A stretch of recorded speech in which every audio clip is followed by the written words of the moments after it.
আসসালামু আলাইকুম, welcome to কিউজি test. কিউজি টেস্টের আরেকটা টিপস সিরিজে তোমাদের সবাইকে স্বাগতম। আজকে আমরা কথা বলবো কোশ্চেন ব্যাংক কীভাবে সলভ করতে হয়। সো তোমরা যারা এইচএসসি লেভেলের স্টুডেন্ট আসো বা এসএসসি লেভেলে আসো, যেই হোক না কেন, তোমার জীবনে কোশ্চেন ব্যাংক বা এটা সমার্থক শব্দ হলো টেস্ট পেপার মেডিজি বা স্কুল লেভেলে সাপ্লিমেন্ট, তিনটারই লক্ষ্য একটাই থাকে, বিগত বছরের কোশ্চেন সলভ করা বা সেগুলোর উপর দক্ষতা অর্জন করা। এবং তুমি শিওর থাকো, তুমি পৃথিবীর যেই কোনো কর্নারে যেই এক্সামে তুমি অ্যাটেন্ড করো না কেন, সেই এক্সামে অ্যারাউন্ড 75% প্লাস শুধুমাত্র বিগত বছরের কোশ্চেন থেকেই থাকে। অর্থাৎ কোশ্চেন ব্যাংক এটা একটা অনেক বড় অস্ত্র। কিন্তু প্রশ্ন হলো তুমি কোশ্চেন ব্যাংক কীভাবে সলভ করবা। কোশ্চেন ব্যাংক সলভ করার অনেক কয়টা প্রসেস আছে। একটা হলো প্যারালাল রিডিং প্রসেস, অর্থাৎ তুমি প্রতিবার একাডেমিক কোনো একটা চ্যাপ্টার রিডিং পড়ার পরে সেখান থেকে বিগত বছরের বোর্ডের কোশ্চেন বা ভর্তি পরীক্ষার ক্ষেত্রে সেই ভর্তি পরীক্ষার কোশ্চেন ব্যাংকের কোশ্চেন সলভ করবা। এখন এক্ষেত্রে পার্সোনাল সাজেশন হলো সাল ওয়াইজ কোশ্চেন ব্যাংক সলভ না করে চ্যাপ্টার ওয়াইজ কোশ্চেন ব্যাংকটা সলভ করা। কারণ যখন তুমি কোনো একটা চ্যাপ্টার শুরু করো বা তুমি যদি এসএসসি লাইফের মাঝামাঝি বা এইচএসসি লাইফের মাঝামাঝি এই সলভিংটাতে যাও বা ধরে নিলাম অ্যাডমিশন টাইমে সলভিংটাতে যাও, সকল চ্যাপ্টার হয়তো বা তোমার আয়ত্তা আসে নাই। ফলশ্রুতিতে যদি তুমি একটা সাল ওয়াইজ কোশ্চেন ব্যাংক দেখো, তোমার ব্রেন প্যানিক করাটা খুব স্বাভাবিক, কারণ সব কোশ্চেন তোমার তখনও আয়ত্তা আসে নাই। সো কোনো একটা চ্যাপ্টার পড়ার পরে সেই চ্যাপ্টারের কোশ্চেন ব্যাংক সলভ করা যাইতে পারে। দ্বিতীয় অ্যাপ্রোচ হলো সাল ওয়াইজ অ্যাপ্রোচ, কিন্তু এটা একটা র্যাপিড অ্যাপ্রোচ বলা যায়। এটা হলো কাইন্ড অফ কী বলবো, ব্রুট ফোর্স এফোর্ট। তুমি যে কোনো একটা কোশ্চেন ব্যাংক কিনবা, তারপর তোমার লাইফের 7 থেকে 10 দিন বা 3 দিন, depending on your brain level, on your effort level, পুরা টাইমটা জুড়ে শুধুমাত্র খাওয়া, ঘুম, ওয়াশরুম, নামাজ বাদে পুরা টাইমটা জুড়ে তুমি শুধুমাত্র কোশ্চেন ব্যাংকটা সলভ করতেই থাকবা যতক্ষণ পর্যন্ত না তোমার কোশ্চেন ব্যাংকটা টোটালি সলভ হয়ে যায়। অন অ্যান অ্যাভারেজ যে কোনো কোশ্চেন ব্যাংকের ক্ষেত্রে, বোর্ড এক্সামের ক্ষেত্রে লাস্ট 5 ইয়ার্সের কোশ্চেন এবং অ্যাডমিশন এক্সামের ক্ষেত্রে লাস্ট 10 ইয়ার্সের কোশ্চেন সলভ করাটাকে একটা সেফ স্পট ধরা হয় 75% কমনের ক্ষেত্রে। কোশ্চেন ব্যাংক সলভ করার ক্ষেত্রে আরও একটা বড় সাজেশন হলো, কোশ্চেন ব্যাংক সলভ করতে গেলে তুমি সব পারবা এমন কোনো কথা নাই। কোশ্চেন ব্যাংক সলভ করতে গেলে তুমি সব বুঝবা এমন কোনো কথা নাই। যদি তুমি ফার্স্ট ইয়ার সেকেন্ড ইয়ারের দিকে কোশ্চেন ব্যাংক সলভ করতে চাও, তাহলে তোমার টার্গেট থাকবে একটা কোশ্চেন ব্যাংকে যদি তুমি 50%ও বুঝতে পারো, মোর দেন ইনাফ। অ্যাডমিশন টাইমে তুমি যদি 70 to 80% কোশ্চেন ধারণ করতে পারো, মোর দেন ইনাফ।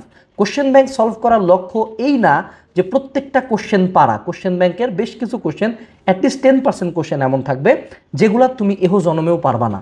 তোমার টার্গেট থাকবে বাকি যে 75% টপিকস বা টাইপস বা থিওরিস বা ম্যাথস বারবার আসছে, সেই 75% টপিক্সে এক্সপার্ট হওয়া। কোশ্চেন ব্যাংকের কোশ্চেনগুলো সলভ করার পরে তোমাকে ব্যাক যেতে হবে তোমার বইয়ে, তোমার কোর্সে বা তোমার গাইডে, যাতে ওই টপিকটা ডেপথ তুমি ফুললি ক্লিয়ার করতে পারো। এর পরবর্তীতে আরেকটা প্রো টিপস হলো, কোশ্চেন ব্যাংক সলভ করে পাবলিকভাবে জাস্ট এটা মানে টিক মারা। টিক মারা মানে সলভ করা না, উত্তরটা দেখা মানে সলভ করা না, রিডিং পড়া মানে সলভ করা না। সলভ করা মানে অ্যাকচুয়ালি কোশ্চেনটা নিয়ে খাতা কলম নিয়ে ক্যালকুলেটর নিয়ে টাইমার ধরে সলভ করা। সো কোশ্চেন ব্যাংক সলভ করাটা একটা সিরিয়াস টাস্ক হিসেবে ধরে 3 বার সলভ করার চেয়ে একবার যদি তুমি অ্যাকচুয়ালি এফোর্ট দিয়ে সলভ করো, তোমার মনে থাকবে বেশি। এটা গেল আরেকটা। এরপরে চলে আসি প্রো টিপ। প্রো টিপ হলো, কোশ্চেন ব্যাংক সলভ করতে গেলে আমি পার্সোনালি কোশ্চেন ব্যাংকের উপর এক্সাম দেওয়াটা ফার মোর প্রিফার করব। আমাদের বেশ কিছু বই আছে এক্সাম বুক সিরিজ, যেগুলোতে বিগত বছরের কোশ্চেনের উপর শুধুমাত্র এক্সাম দেওয়া যায়। ইভেন আমাদের কিউজি টেস্টের প্রায় 90% কোশ্চেন আসে বিগত বছরের কোশ্চেন থেকে হুবহু, এবং 10% কোশ্চেন তুলে দেওয়া হয় বিগত বছরের কোশ্চেনের টাইপ অনুসারে।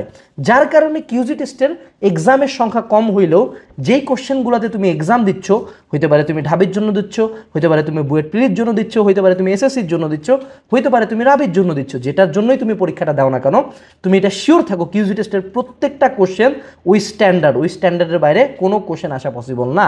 সো যদি সময় পাও, বিগত বছরের কোশ্চেনের উপর এক্সাম দাও, একবার সলভ করো, দেন এক্সাম দাও।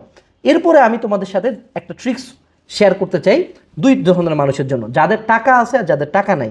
যাদের টাকা আছে, যখন তুমি কোশ্চেন ব্যাংক সলভিং স্টার্ট করবা, তুমি ট্রাই করবা বাসায় একজন টিচার রাখার জন্য, যাতে তুমি কোনো কোশ্চেনে যদি আটকায় যাও, তুমি টিচারের সাহায্য নিতে পারো। আধুনিক কালে এখন কোশ্চেন ব্যাংক সলভিংয়ের অনেক কোর্স আসছে, যেগুলোতে তুমি সেই কোশ্চেন ব্যাংক সলভটা অনলাইনের কোনো একজন ভাইয়ার কাছ থেকে করতে পারবা তার ক্লাস দেখে। দ্বিতীয় যে প্রসেসটা, ধরো তোমার এত বাজেট নাই যে তুমি কোর্স কিনবা বা বাসা টিচার রাখবা, ট্রাই করবা একটা ফ্রেন্ড গ্রুপ মিলে 2 জন বা 3 জনের একটা গ্রুপ মিলে একটা কোশ্চেন ব্যাংক শুরু করতে। এখানে যে সুবিধাটা হবে, তুমি যখন কোনো কোশ্চেন আটকে যাবা, তোমার বন্ধু শিখাই দিবে বা 2-3 জন মিলে ডিসকাস করে জিনিসটা বোঝার চেষ্টা করবা, দেখবা অনেক কিছু ইজি হয়ে গেছে। আমি পার্সোনালি, আমি আর আমার বন্ধু জিহাদ 2জন মিলে টার্গেট করে ইঞ্জিনিয়ারিং কোশ্চেন ব্যাংক টোটালি শেষ করছিলাম। টার্গেট ছিল, ও আমাকে একটা টার্গেট দিত যে তুই 10 পেজ পর বা অর্ধেক পর, দেন আমি তোর বাসায় যাই এই অর্ধেকের উপর বুঝায় আলোচনা করব এবং একটা এক্সাম নিব তোর। দেন ও বাকি অর্ধেক পড়তো, আমি ওর বাসায় যেতাম, ডিসকাস করতাম, দেন ওর একটা এক্সাম নিতাম।